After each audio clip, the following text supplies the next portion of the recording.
So today we're going to be talking with Noah Jackson, a bass player and cello player, composer, and music curator from Detroit.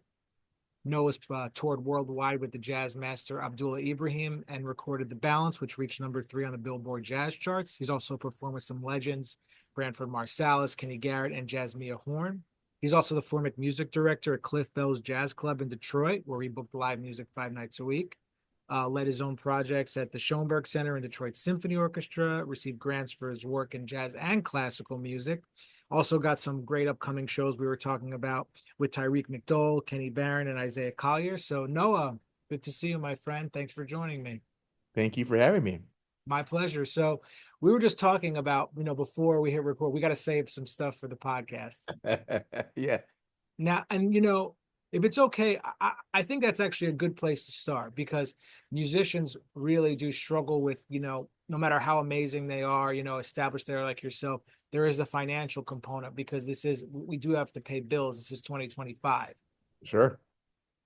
And has, you going into the real estate world taken the financial pressure off so you can pursue what you want to do artistically? No. Let's put it this way. It's just it's a different set of problems because uh first of all, thank you for having me here. I love to share my story because I feel there's a lot of value in being able to share the creative journey that we all take. Um I got into real estate as a result of the pandemic. At around 2020, as many of us probably were, like there's a lot of things that were happening, a lot of things that were progressing, and then everything kind of like slipped. Like I think at that time when you mentioned the DSO project that I did in 2020, that was actually my last touring gig from New York City when I lived there before I moved back to Detroit. So Detroit was like my last out of town gig before I moved back to Detroit. It's kind of funny. But before that, I was supposed to play at Chicago Symphony with Abdullah, and we were supposed to do a huge tour that year, and we had a lot of things that were planned, and then obviously things had to change. So in that time, and I think many of us had to kind of reassess like how we're gonna really navigate these waters. Isn't it And ironic when the ball was rolling, like for you? yeah, yeah, right, exactly. And maybe that was necessary to kind of snap us out of a collective slumber, the collective humdrum of just kind of what was. But I feel like about 2 years before the pandemic, I started to have think a little bit more broadly about what I wanted to do professionally, how to make money. I wanted to avoid the trap that a lot of us creatives get into in just picking options because we have to. I know a lot of teachers and professors kind of fall in that vein where it's like that's kind of like the one clear area where we can have a steady paycheck and influence too, right? Because you get the studio, you have institutional backing. There's a lot of benefit to being a professor, a teacher, and there's nothing wrong with that. But I think there's like a plus and to that. There's a level beyond that where um where we have to think about how can we really reach our audience because in this today's day and age with Spotify, with the streamers, everything else, we really have to hone in on what our true niche is, what our true audience is. So that's not part of the question. You asked me real estate, but so basically I got into real estate and it's a brand new field for me. So uh right as of now, this is my fifth year in the real estate, but I've had a 20 plus career in music. So I didn't need as much leeway to get back on the train for music as I would for real estate because it's just a brand new domain. However, as you know, in our world, like out of sight, out of mind too. So if you're not really I want to in, I want to run this back with you for a second because yeah, as you're talking about this, a thought came to me, right? sure. Uh, do you do you remember that place in New York called the Garage? Yes. Yeah. So they used to pay $40 per band member, something like that, I some remember ridiculous. that. And I remember I was like, well, let's say I play here 5 nights a week. That's $200 a week times four. That's $800 a month. How are you supposed to live in New York like that? And then you get one low end transaction, and then after that, then you get paid maybe 1,500, 2,000 bucks. However, there's a whole other thing to that too. This goes back to your original question here. So it's just a new set of problems.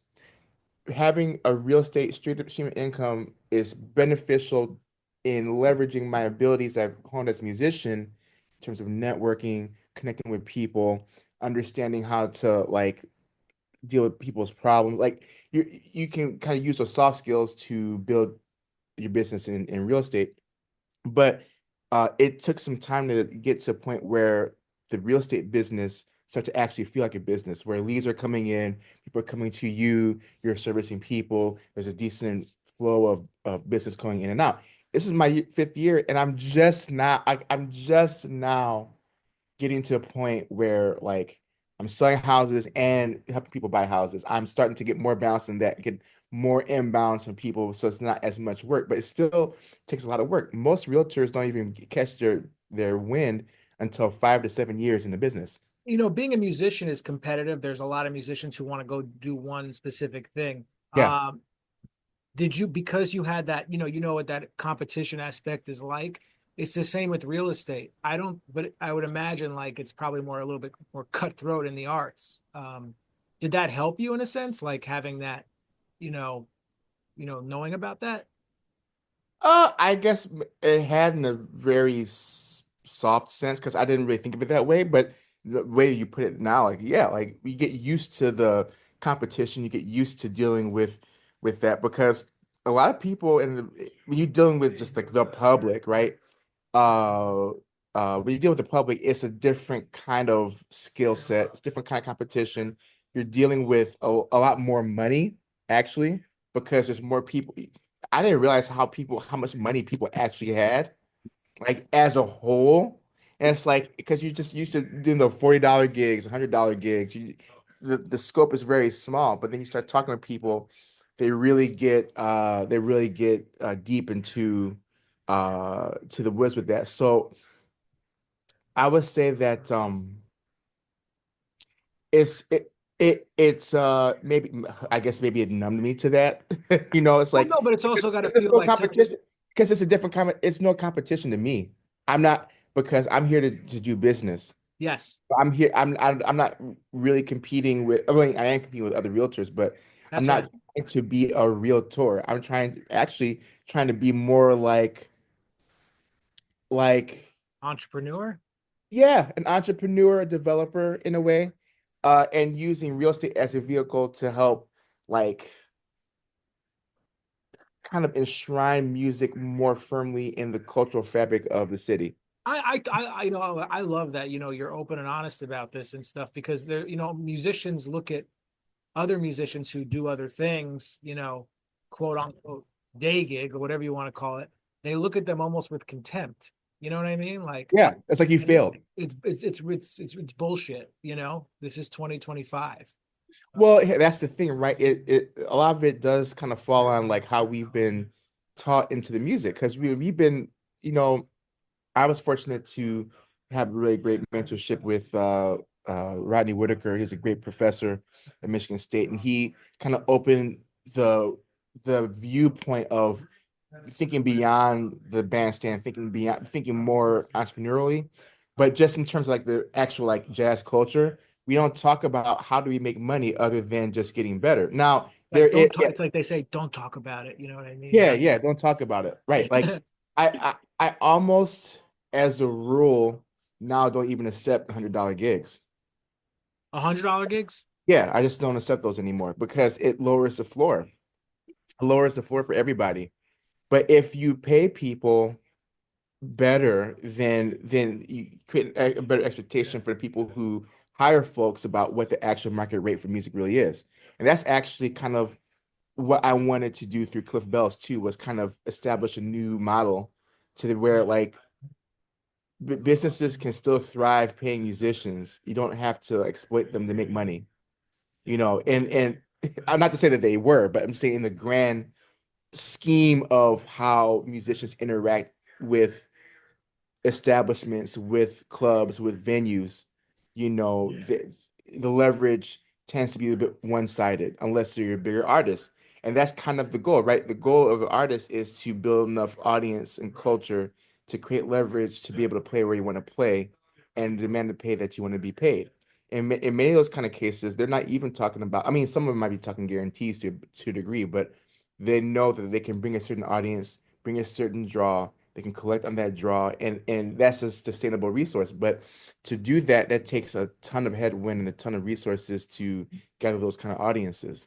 At the same time, though, as someone who does other things besides play gigs, like you must feel like that sense of like it's like escape or almost therapeutic when you go to the bandstand after doing something else. It feels good in a different way.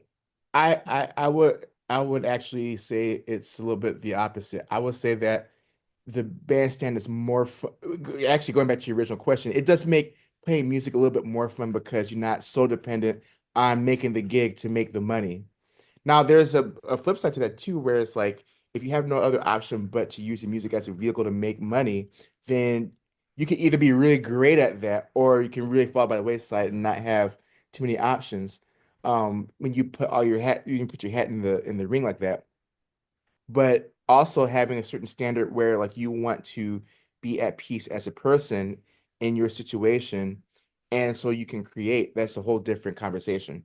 I wouldn't be able to really have the mind space to think about what I want to do in the bandstand, how I want to create, or what kind of vibe I want, or what's my overall goal or mission if my view is limited to how can I pay the rent next month? How can I pay my bills next month? How can I afford to eat next month? Like it at some point, those questions have to like just be answered. You just have to just deal with those answers.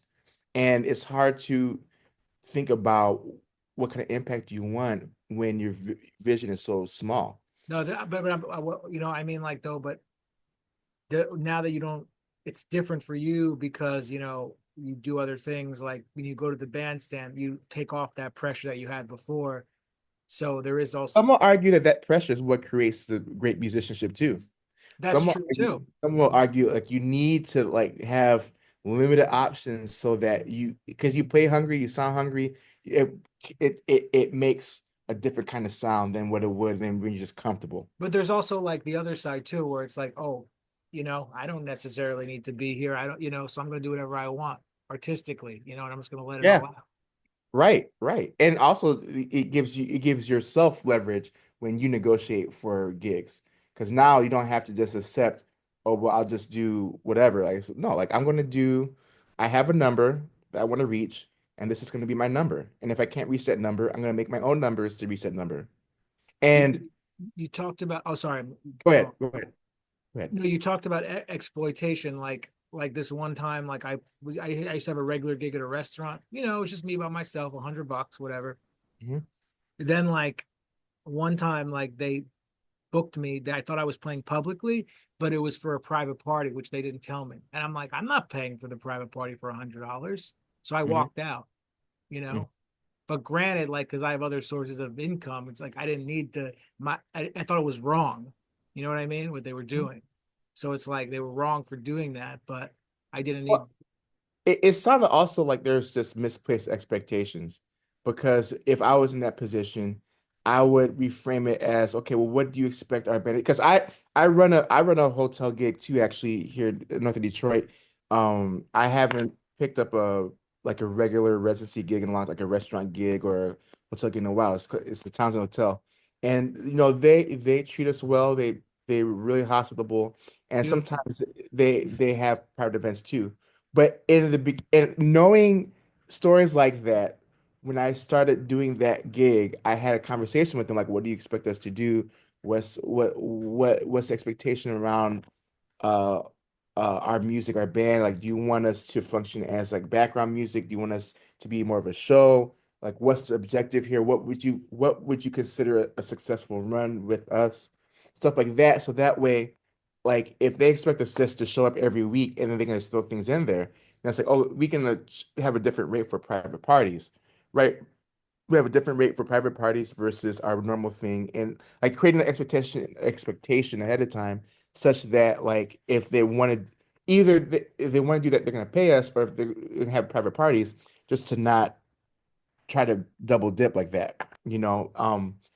I think we have to empower ourselves to have the uncomfortable conversations with vendors about what our real market rate is. And we have to also understand what we offer to them such that we can we can give ourselves a voice in that conversation and really feel good about being paid what we're being paid. You know, like what you're talking about overall sounds like about a sense of, we can't sell ourselves short, bottom line, Yeah, as yeah. artists and musicians, whatever you want.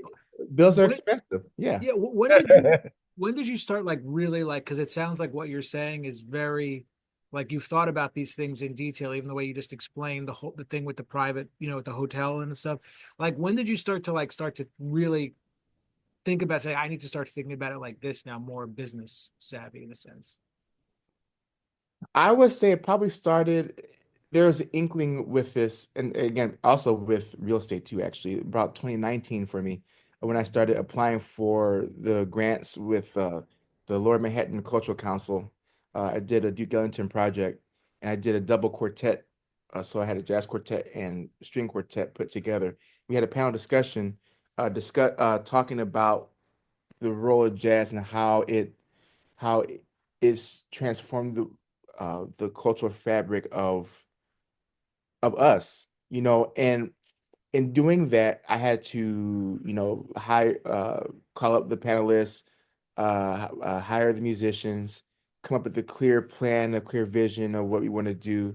We have financial accountability that we had to have with spreadsheets and budgets.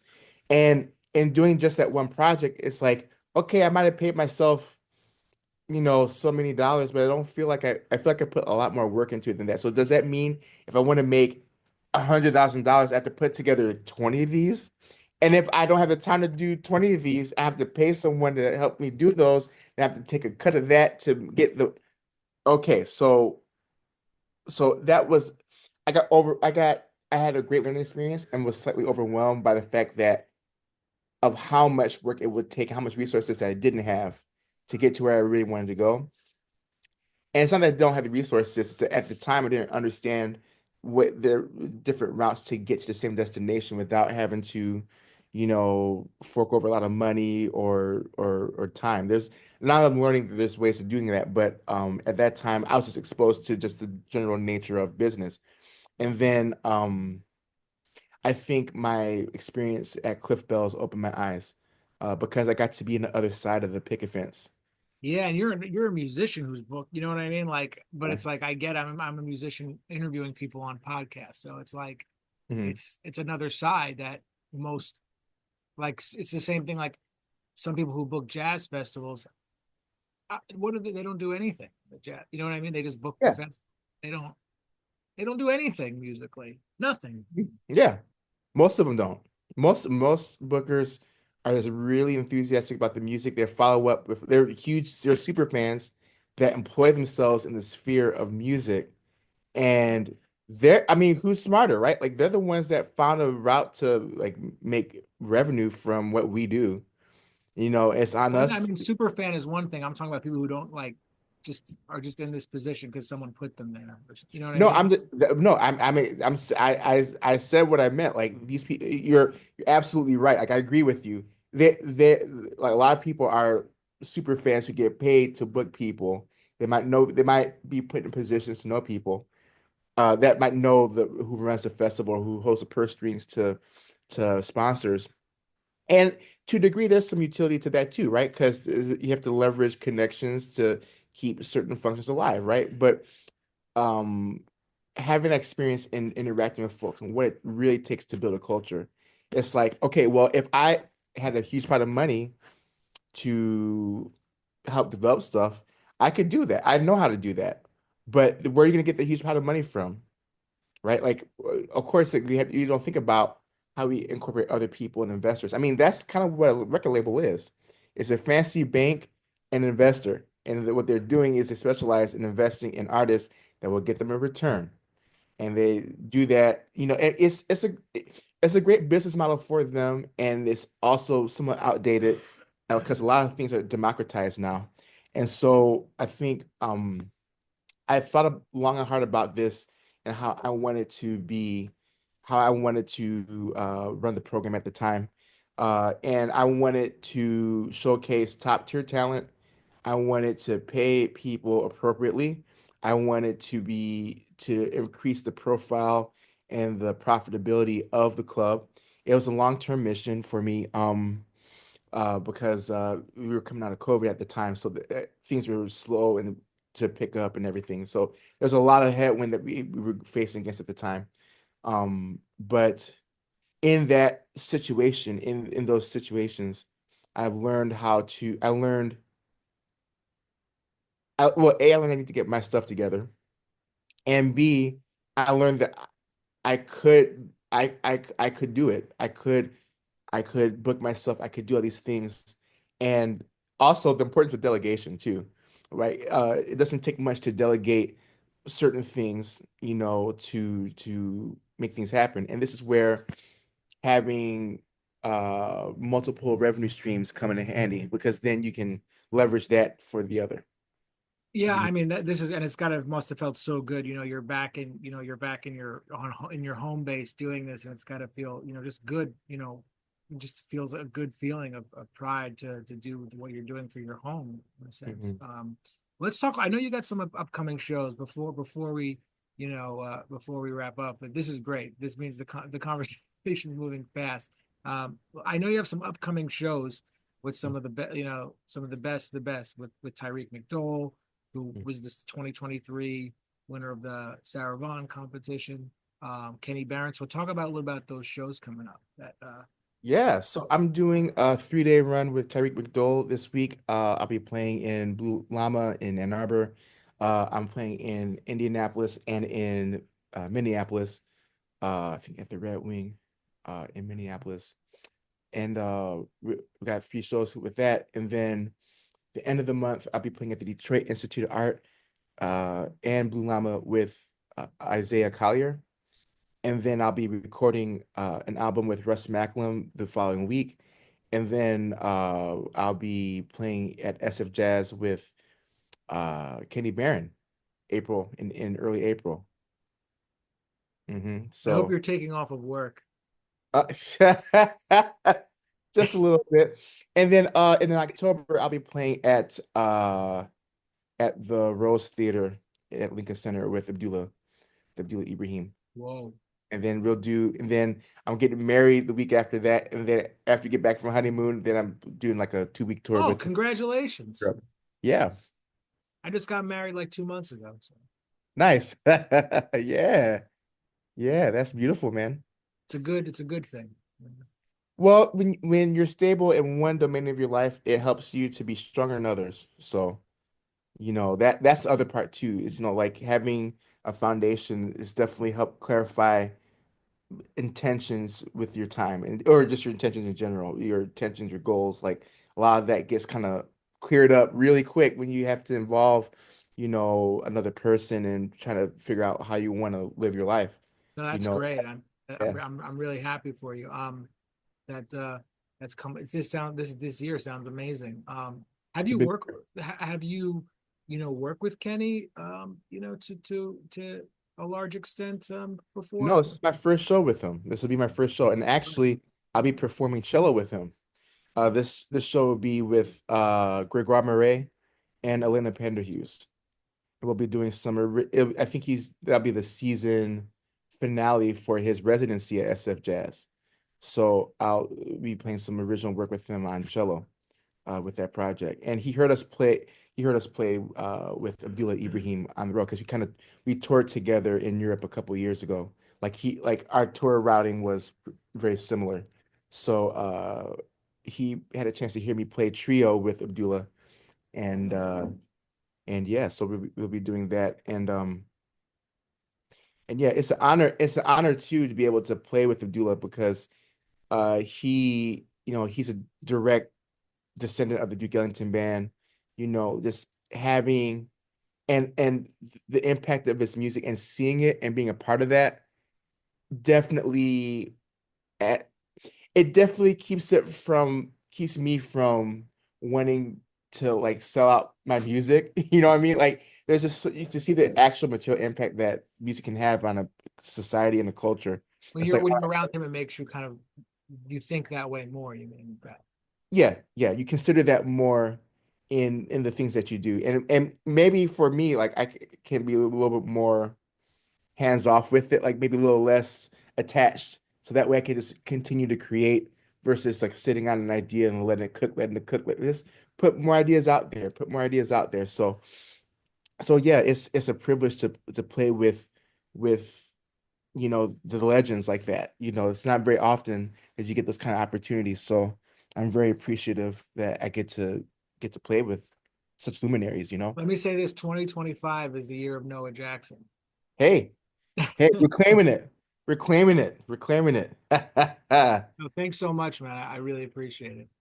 My pleasure, Abe. Thank you.